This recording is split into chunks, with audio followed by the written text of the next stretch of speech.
샬롬. 톰 소여의 모험 11번째. 동굴 속에 갇힌 톰과 베키. 동굴 속에 갇힌 톰과 베키. 이제 소풍을 떠났던 톰과 베키 이야기로 돌아가자.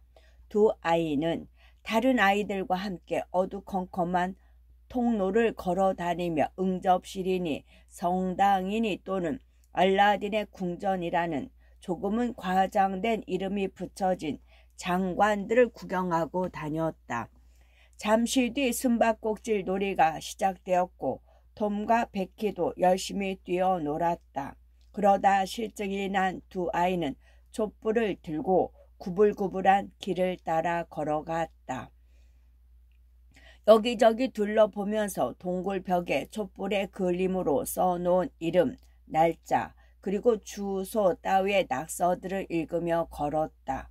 이런저런 이야기를 하면서 돌아다니다 보니 벽에 아무 낙서도 없는 곳까지 오게 되었다.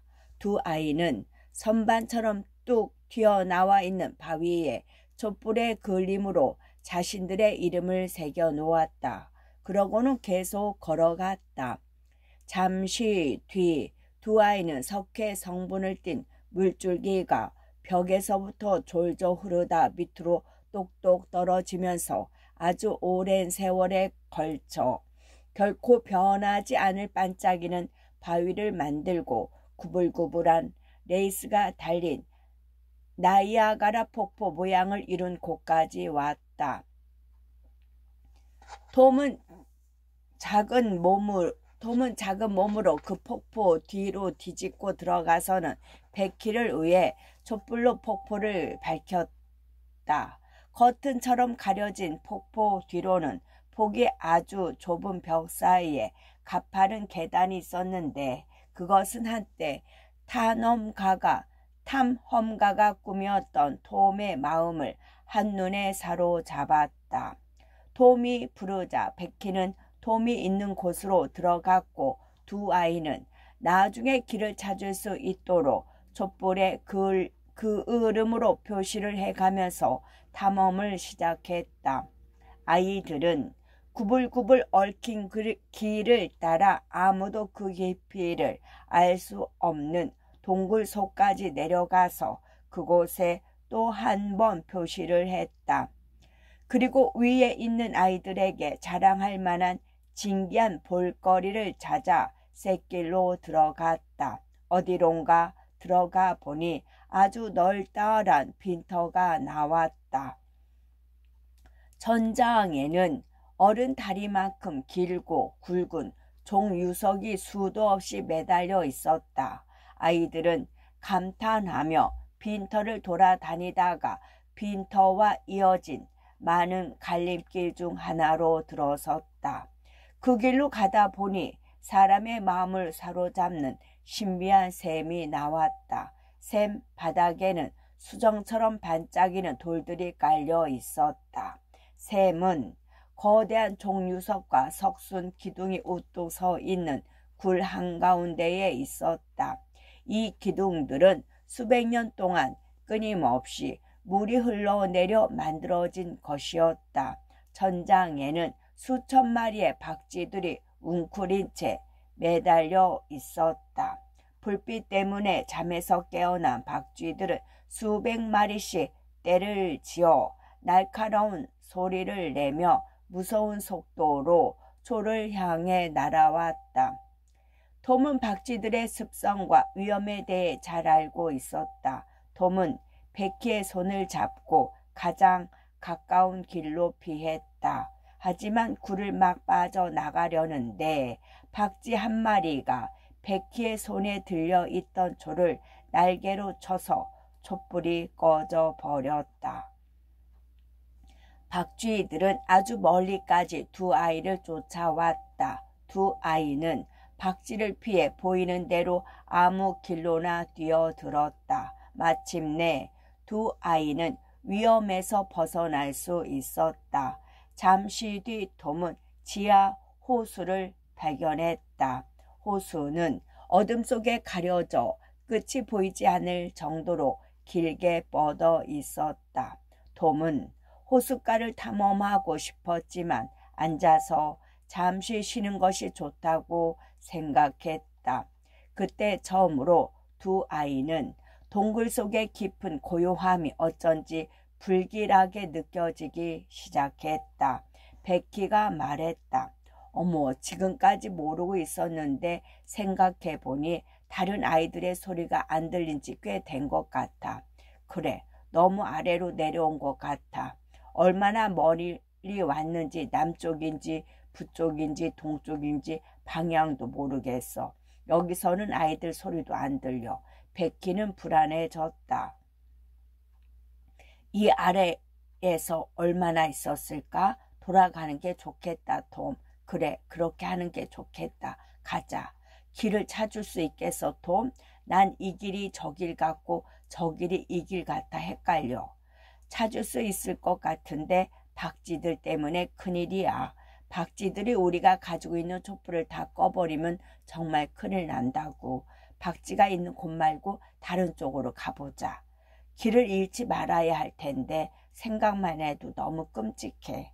그럴지도 모른다는 생각이 들어서인지 베키는 겁이 나 몸이 부르르 떨렸다.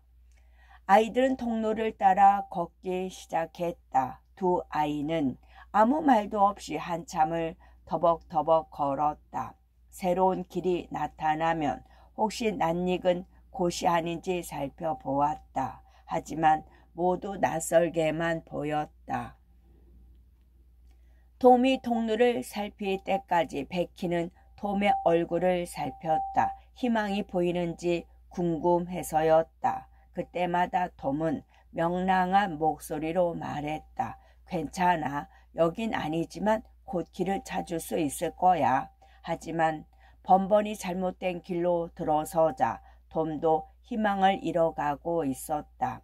톰은 아무 생각 없이 아무 길로나 들어가 보았다. 자기들이 찾고 있는 길이기를 간절히 바라면서 톰은 여전히 괜찮아 하고 말했지만 속으로는 이제 다 틀렸어 하는 말로 들릴 것만 같아 마음이 몹시 무거웠다. 베키는 장뜩 겁에 질려 톰의 옆에 딱 달라붙어 있었다. 눈물을 간신히 참고 있던 베키가 결국 울음을 터뜨리고 말았다. 마침내 베키가 말했다. 톰, 박쥐가 있어도 좋으니까 그쪽으로 돌아가 보자. 자꾸 더 빠져나가기가 어려워지는 것 같아. 톰이 갑자기 걸음을 멈추었다. 잘 들어봐. 무거운 침묵만이 흐르고 있었다. 얼마나 조용했던지 숨소리까지 들릴 정도였다. 톰은 소리를 질러 보았다. 톰의 고함 소리는 텅 빈 통로를 따라 메아리 치다가 나지막한 비웃음 소리처럼 희미하게 사라져 버렸다. 베키가 말했다. 다시는 그렇게 소리치지 마, 톰. 너무 무서워. 무섭기는 하겠지만 그래도 이렇게 해야 해, 베키. 어쩌면 사람들이 우리 소리를 듣고 찾아올지도 모르잖아. 톰은 그렇게 말하고는 또다시 소리쳤다. 어쩌면이라는 말은 유령의 웃음소리보다도 더 등골이 오싹해질 정도로 불길한 말이었다. 그건 희망이 사라지고 있다는 말이기 때문이다. 아이들은 가만히 서서 귀를 기울여 보았다. 하지만 아무 소득이 없었다. 톰은 왔던 길로 되돌아가려고 걸음을 재촉했다. 얼마 가지 않아 톰이 갈팡질팡하자 베키는 또 다른 끔찍한 사실을 깨달았다. 톰이 돌아가는 길을 찾지 못하고 있다는 것이다. 톰, 너 표시를 해놓지 않았구나. 베키, 내가 너무 어리석었어. 되돌아갈 걸 생각 못했어. 이럴 수가. 길을 찾을 수가 없어. 어디가 어딘지 하나도 모르겠어. 톰, 우린 길을 잃은 거야. 길을 잃고 말았다고. 우린 이 끔찍한 곳에서 빠져나갈 수 없을 거야. 다른 아이들이랑 떨어지는 게 아니었는데. 베키가 땅바닥에 털썩 주저앉아 정신 나간 사람처럼 숨 넘어갈 듯 울어대자 톰은 저러다 베키가 죽거나 아니면 미쳐버리는 것은 아닌가 덜컥 겁이 났다. 톰은 베키 옆에 앉아 어깨를 감싸 안았다. 베키는 톰의 가슴에 얼굴을 묻고 두려움에 떨며 후회의 말과 눈물을 쏟아냈다. 그 소리는 조롱하는 듯한 웃음소리가 되어 멀리 멀리 퍼져나갔다. 톰은 베키에게 희망을 가지라고 용기를 북돋워 주었다. 하지만 베키는 그렇게 할 수가 없다고 대답했다. 톰은 베키를 이렇게 비참한 상황으로 몰아넣은 자신이 원망스럽다고 넋두리를 늘어놓았다. 그 말은 조금 효과가 있었다. 베키가 다시 희망을 가져보겠다고 말했던 것이다. 베키는 톰이 그런 식으로 자기를 책망하는 말만 하지 않는다면 일어서서 톰이 이끄는 대로 어디든지 따라가겠다고 말했다. 그리고 자신에게도 잘못이 있다는 말도 덧붙였다. 두 아이는 다시 걸었다. 목적도 없이 그저 발길이 닿는 대로 계속 걸었다. 시간이 흐르자 다시 희망이 생겨나는 것 같았다. 그럴 만한 특별한 이유가 있었던 것이 아니라 아무리 시간이 흘러도 또 아무리 실패를 거듭해도 희망의 샘물이라는 것은 다시 살아나는 속성이 있기 때문이었다. 얼마 지나지 않아 톰은 베키의 초를 받아 들고는 꺼버렸다. 초를 전략해야만 하는 상황이었던 것이다. 말로 설명할 필요도 없었다. 베키는 충분히 이해했다. 그와 동시에 다시 한번 희망의 불꽃이 사그라지는 느낌이 들었다. 베키는 톰의 주머니에 한 번도 쓰지 않은 새 양초 하나와 쓰다 남은 초 서너 개가 있다는 것을 알고 있었다. 그런데도 초를 아껴야 했다.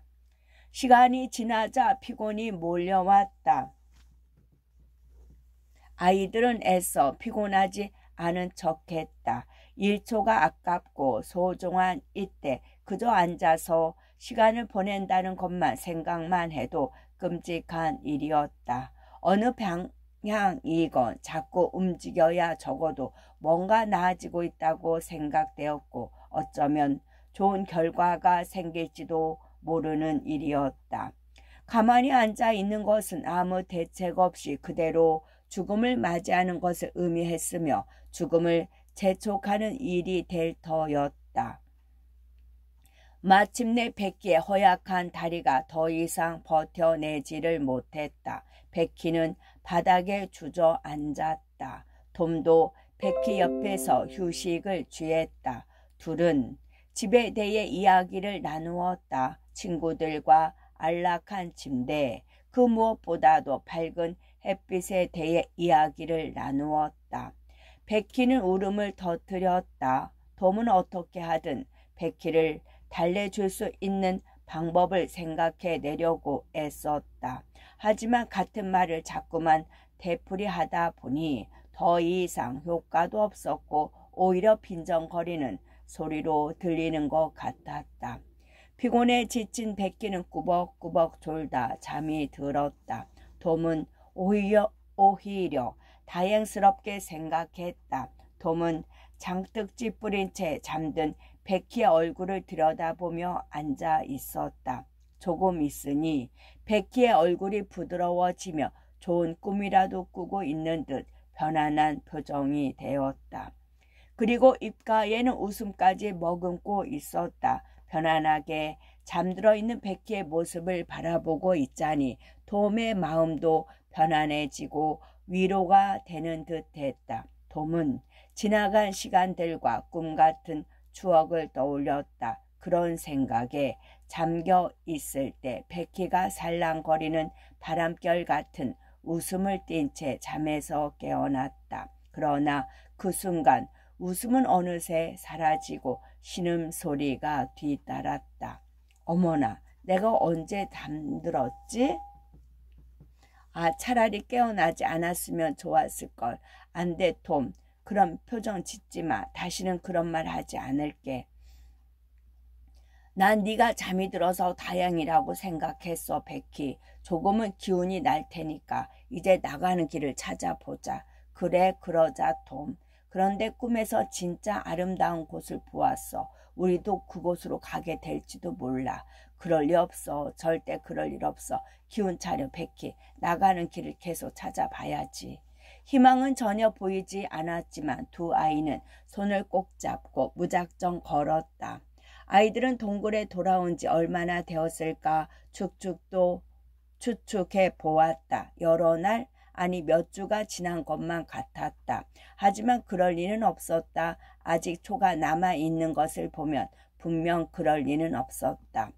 시간이 얼마나 흘렀는지 알 수 없었지만 한참 뒤에 돔은 물이 떨어지는 소리가 나는지 귀를 기울여야 한다고 말했다. 샘물을 찾아야만 했던 것이다. 아이들은 곧 샘물을 하나 찾아냈다. 돔은 조금 쉬는 게 좋겠다고 말했다. 두 아이는 지칠 대로 지쳐 있었다.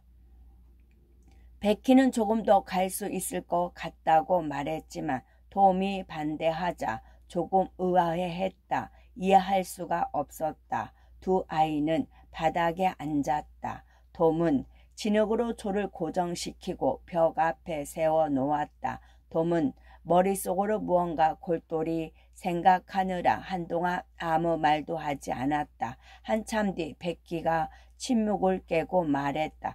톰, 나 배고파. 톰은 주머니에서 뭔가를 꺼냈다. 톰이 물었다. 이거 기억나니? 베키가 희미하게 웃음을 지었다. 이건 우리 결혼 케이크잖아, 톰. 그래, 훨씬 더 크면 좋겠지만 이게 우리가 가진 전부야. 소원을 빌려고 남겨두었는데 어른들이 결혼 케이크를 가지고 그렇게 하잖아. 그런데 결혼 케이크가 우리의. 베키의 말끝을 흐렸다. 베키가 말끝을 흐렸다. 톰은 케이크를 나누었다. 베키는 무척 배가 고팠던 모양이었다. 톰은 자기 몫을 조금씩 베어 먹었다. 그리고는 차가운 물을 잔뜩 먹었다. 조금 있다가 베키는 계속 가보자고 졸랐다. 톰은 잠시 침묵을 지키다가 말했다. 베키, 내가 무슨 말을 해도 참을 수 있겠어? 베키는 얼굴이 창백해졌다. 하지만 참을 수 있을 것 같다고 대답했다. 베키, 우린 여기 있어야 해. 마실 물이 있는 곳에 말이야. 저 작은 조가 우리가 가지고 있는 마지막 조거든. 베키는 눈물을 뚝뚝 흘리더니 엉엉 울어버렸다. 톰은 베키를 위로하려고 온갖 노력을 다했지만 아무 소용이 없었다. 한참 만에 베키가 말했다. 톰, 왜 베키? 어쩌면 사람들이 우리가 없어진 걸 알고 찾으러 올지도 몰라. 그럼 물론이지. 분명히 찾으러 올 거야. 어쩌면 우리도 지금도 우리를 찾고 있을지 몰라, 톰. 그래, 그럴지도 몰라. 그랬으면 좋겠다. 우리가 없어졌다는 걸 언제 알게 될까? 아이들이 배를 타고 돌아간 다음이겠지. 그렇다면 아주 깜깜할 텐데. 그래도 우리가 오지 않았다는 것을 알까? 나도 모르겠어. 하지만 아이들이 집으로 돌아간 뒤에는 너희 엄마도 네가 없어진 거 아시겠지. 베키의 얼굴에 걱정의 빛이 어렸다. 그러자 톰은 자기가 실수했다는 것을 깨달았다. 베키는 그날 밤 집으로 가지 않기로 되어 있지 않았던가. 아이들은 아무 말도 못하고 생각에 잠겼다. 잠시 뒤 베키는 다시 울음을 터뜨렸다. 톰도 베키가 왜 그런지는 곧 깨달았다. 주일 아침이 한창 지나서야 대처 부인이 베키가 하퍼 부인의 집에서 자지 않았다는 것을 알게 될 것이기 때문이다. 아이들은 얼마 남지 않은 조에서 눈을 떼지 못하고 서서히 무심하게 녹아내리는 조를 바라보았다. 마침내 1cm 정도 남기고 불꽃이 깜빡거리더니 가느다란 연기가 피어올랐다. 갑자기 칠흑 같은 암흑이 찾아왔다. 톰의 팔에 안겨울던 베키가 마음을 가라앉히기까지 얼마나 시간이 흘렀는지 알 수가 없었다.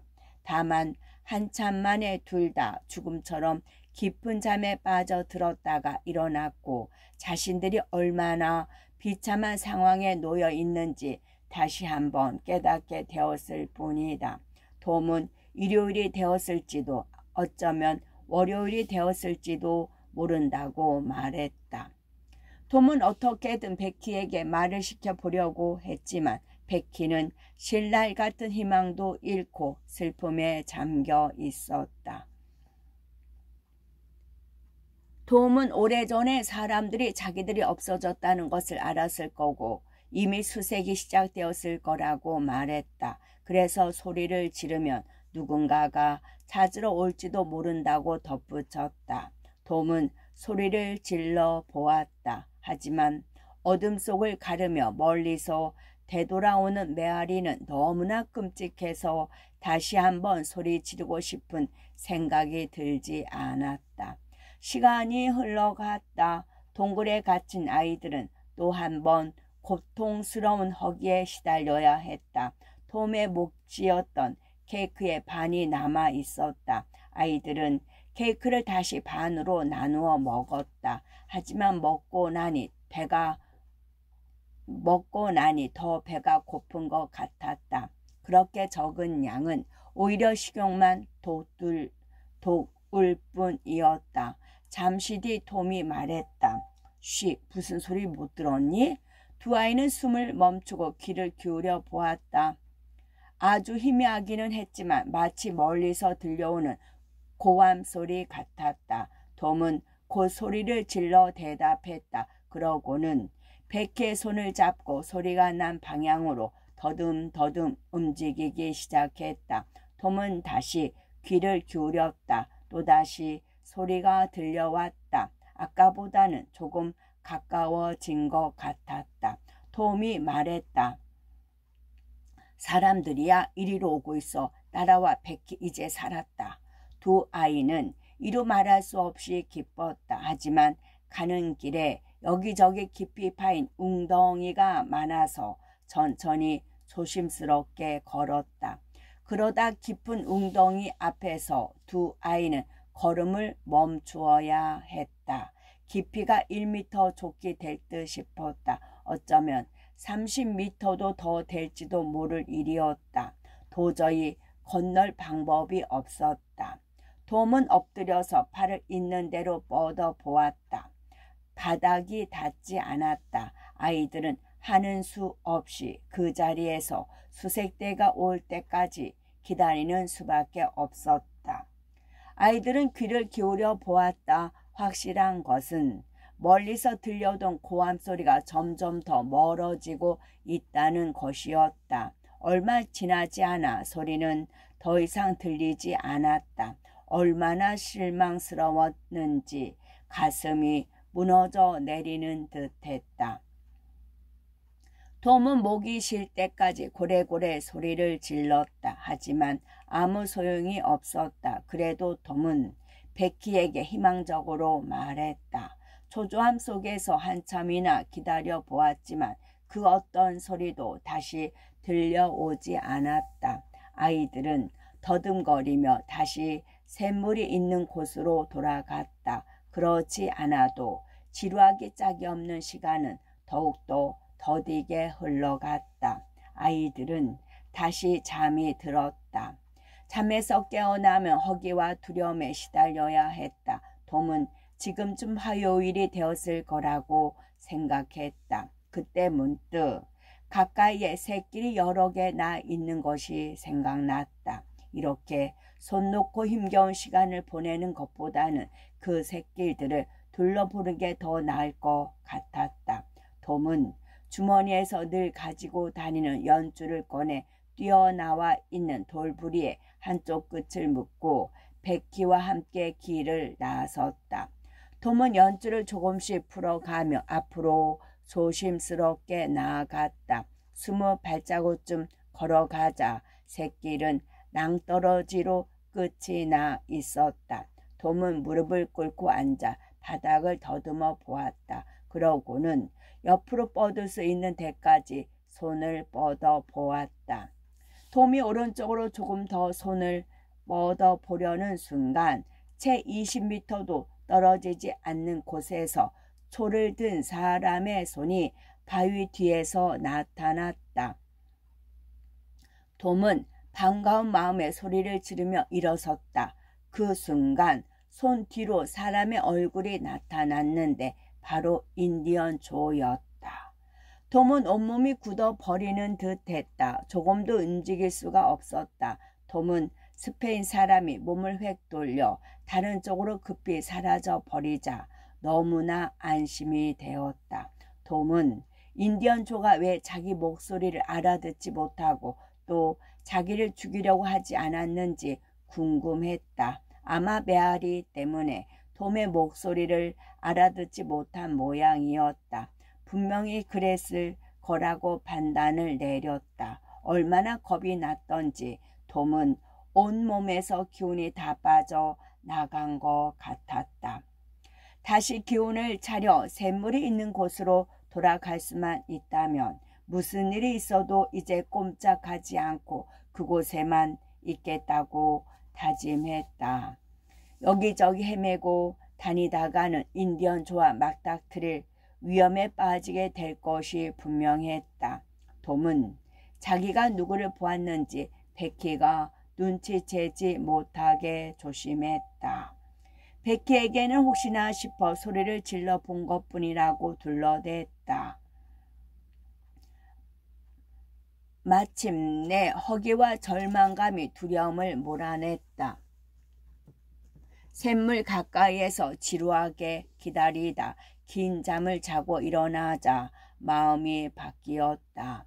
아이들은 고통스럽기 짝이 없는 허기에 시달렸다. 톰은 수요일이나 목요일 아니면 금요일이나 토요일이 되었을지도 모른다고 생각했다. 어쩌면 수색을 포기했을지도 모른다는 생각도 들었다. 톰은 다른 길로 한번 둘러보자고 제안했다. 톰은 인디언 조나 다른 그 어떤 공포도 이겨낼 용기가 생겼다. 하지만 베키는 기운이 하나도 없었다. 어떻게 되든 상관없다는 듯 일어설 생각조차 하지 않았다.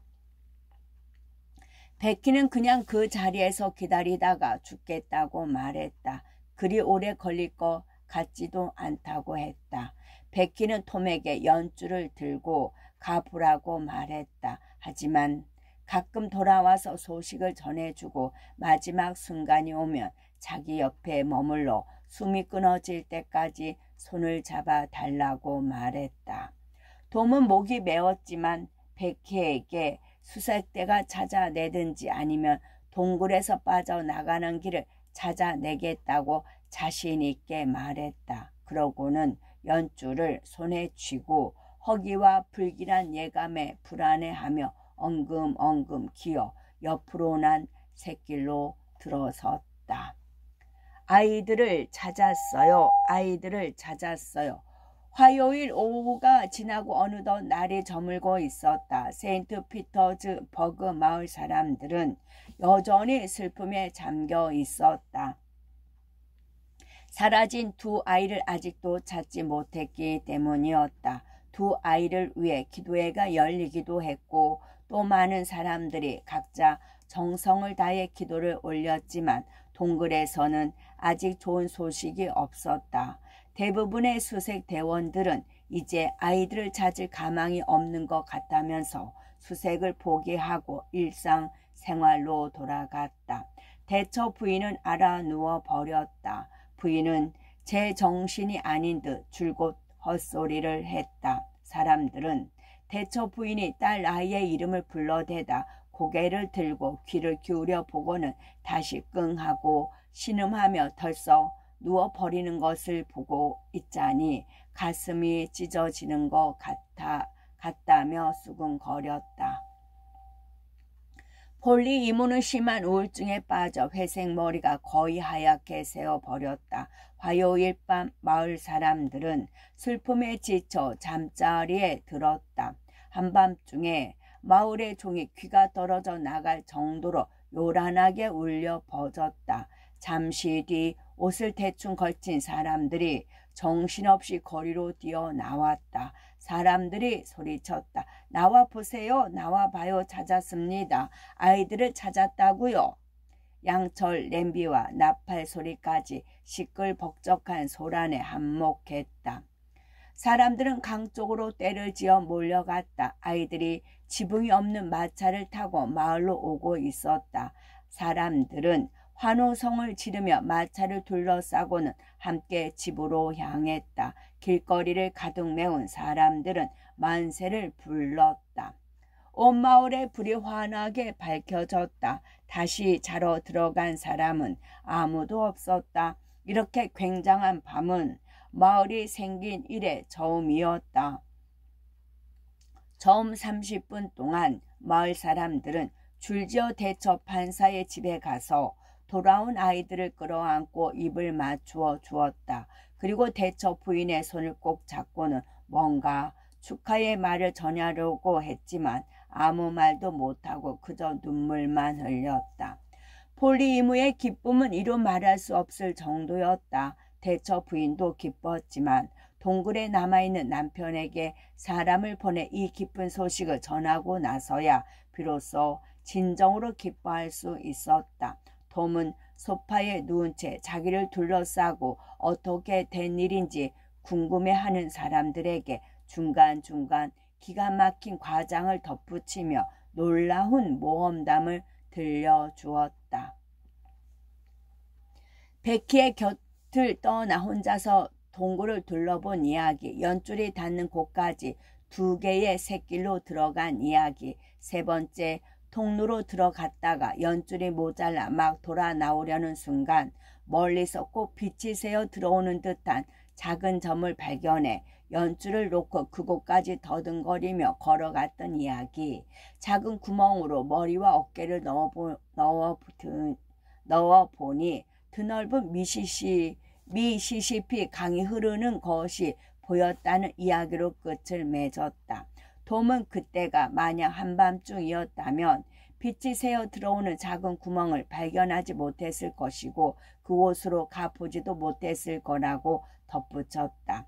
톰은 간신히 베키가 있는 곳으로 돌아가 기쁜 소식을 전했더니 처음에 베키는 자기는 지칠 대로 지쳤고 이제 곧 죽을 것 같다. 그리고 죽고 싶을 뿐이라면서 그런 이야기로 자기를 괴롭히지 말라고 하며 믿지 않았다는 이야기도 해주었다. 톰은 베키를 억지로 일으키면서 설득했다고 말했다. 그리고 베키가 빛이 들어오는 곳까지 겨우 들어가 2 눈으로 확인한 다음 얼마나 기뻐했는지도 들려주었다. 톰이 먼저 구멍을 빠져나온 다음 베키가 나올 수 있게 도와주었던 이야기, 구멍으로 빠져나온 다음 너무나 기뻐서 주저앉아 엉엉 울었던 이야기도 했다. 그러다 작은 배를 타고 지나가는 사람들을 발견하고 도와달라고 소리쳐서 구출이 되었다고 했다. 톰이 어쩌다 그곳에 있게 되었고 며칠을 굶었는지 설명했지만 사람들은 말도 안 되는 소리라고 믿을 수 없다고 하면서 여기는 동굴이 있는 곳에서 8km나 떨어진 곳이라는 사실을 알려주었다고 말했다. 사람들은 아이들을 배에 태우고 집으로 데려가 밥을 먹이고는 해가 진 뒤 2-3시간 쉬게 한 다음 집으로 데려다 준 것이다. 해가 뜨기 전에 사람들은 수색대원들이 허리를 메고 있는 밧줄을 따라가 동굴 속에 있는 대처 판사와 수색대원들에게 이 기쁜 소식을 전해 주었다. 톰과 베키는 사흘 밤낮으로 피곤과 굶주림에 시달린 탓에 회복이 더뎠다. 아이들은 수요일과 목요일 내내 침대에만 누워서 지냈는데도 어쩐지 훨씬 더 기운이 없어 보였다. 목요일이 되자 톰은 조금 움직일 수 있었다. 금요일에는 거리에도 나가 보았다. 그리고 토요일이 되자 거의 완전히 회복이 되었다. 하지만 베키는 일요일까지도 방에서 나올 수 없었으며 아주 심한 병을 앓고 난 사람처럼 보였다. 톰은 허크가 병이 났다는 소식을 듣고 금요일에 허크를 만나러 갔다. 하지만 침실까지는 들어가 보지 못했다. 토요일과 일요일에도 마찬가지였다. 그 다음날 톰은 드디어 허락을 받았지만 모험담이나 허크를 흥분시킬 만한 이야기는 꺼내지 말라고 주의를 받았다. 더글러스 부인은 톰이 시키는 대로 조심하는지 감시하기 위해 곁에서 떠나지 않았다. 집으로 돌아온 톰은 카티프 언덕에서 있었던 사건에 대해 듣게 되었다. 그리고 나루터 근처에서 누더기를 입은 남자의 시체가 발견되었다는 소식도 들었다. 아마 도망치다가 물에 빠져 죽은 것 같았다. 동굴에서 구출된 지 2주일이 지난 뒤 톰은 허크를 만나러 갔다. 허크도 이제는 웬만큼 기력을 회복해 톰과 함께 흥미로운 이야기도 나눌 수 있을 정도가 되었다.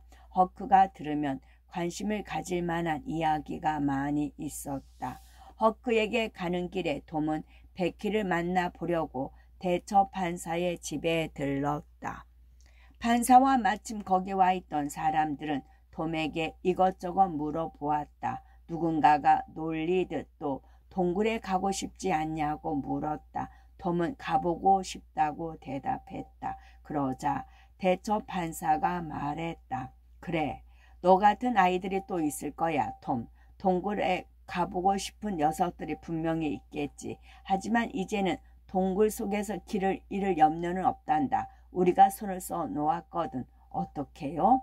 2주 전에 동굴 입구에 커다란 철문을 달고 자물쇠를 3중으로 재워 놓았단다. 열쇠는 내가 가지고 있지.